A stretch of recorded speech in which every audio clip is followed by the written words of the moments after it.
These are the faces of children who once labored in workshops and factories, in mines, in pesticide-laden fields. Children who were being robbed of their childhood and a chance for an education and a better future, whose health and even lives were put at risk. Once, they were among the 218 million children that the United Nations International Labor Organization, the ILO, estimates to be involved in child labor. Today, instead of working in harmful situations, these children are attending school and training programs, thanks to projects supported by the United States. Children who are old enough to legally work are no longer involved in exploitive labor and are also receiving educational services. In 1999, the U.S. became one of a still growing number of countries to sign an ILO resolution to combat child labor. Convention 182 targets the very worst forms of child labor, including forced or slave labor, child trafficking, commercial sexual exploitation, the use of children in armed conflicts and illegal activities, and work in conditions that are likely to jeopardize the safety and health of children.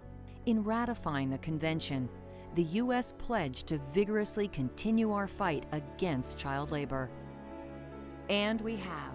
In fact, since 1995, Congress has provided the Department of Labor over $720 million to support projects to combat and prevent the worst forms of child labor.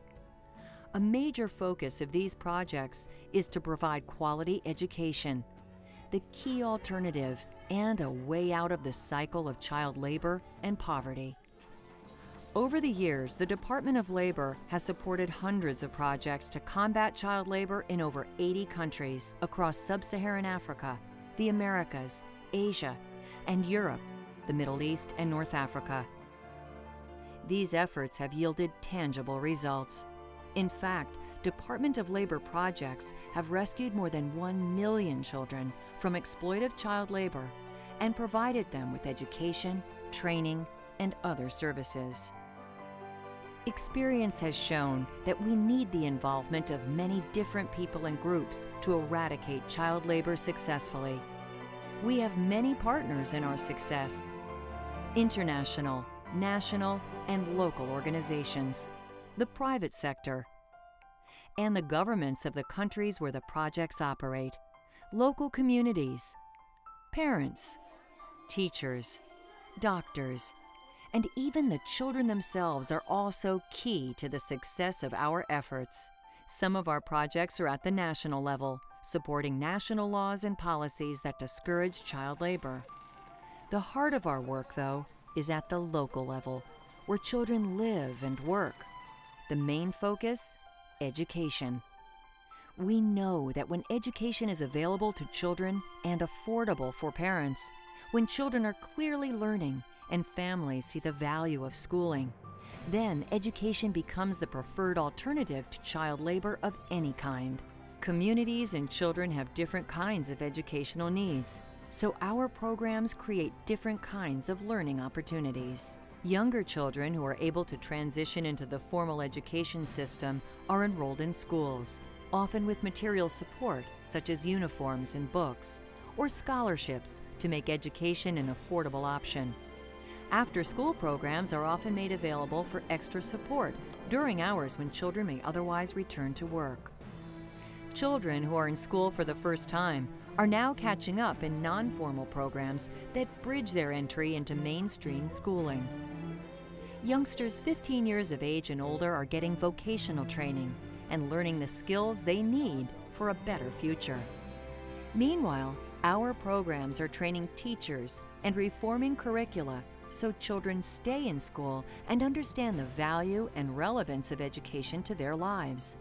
Parents see how much their children love to learn.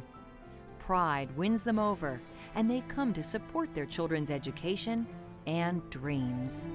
Some programs also make it easier for families to choose to keep children in school and out of exploitive labor.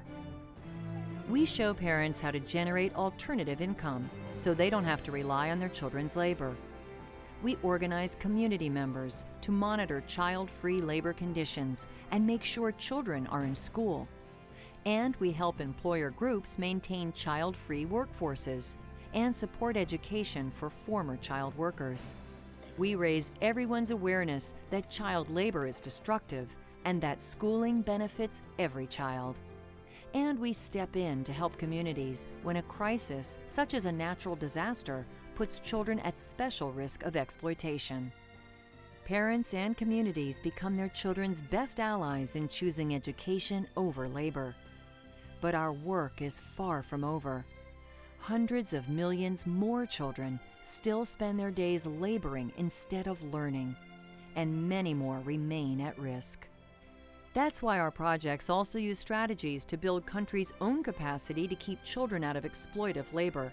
Activities such as training labor inspectors, providing expert assistance on legal and policy reform, and strengthening national data collection and monitoring efforts will contribute to continued progress long after a project ends.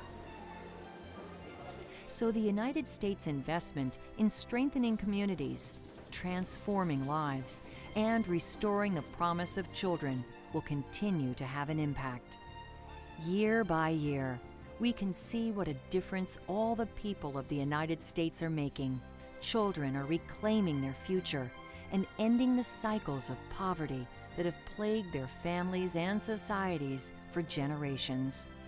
We can see it in the faces of children and their families, a future of promise.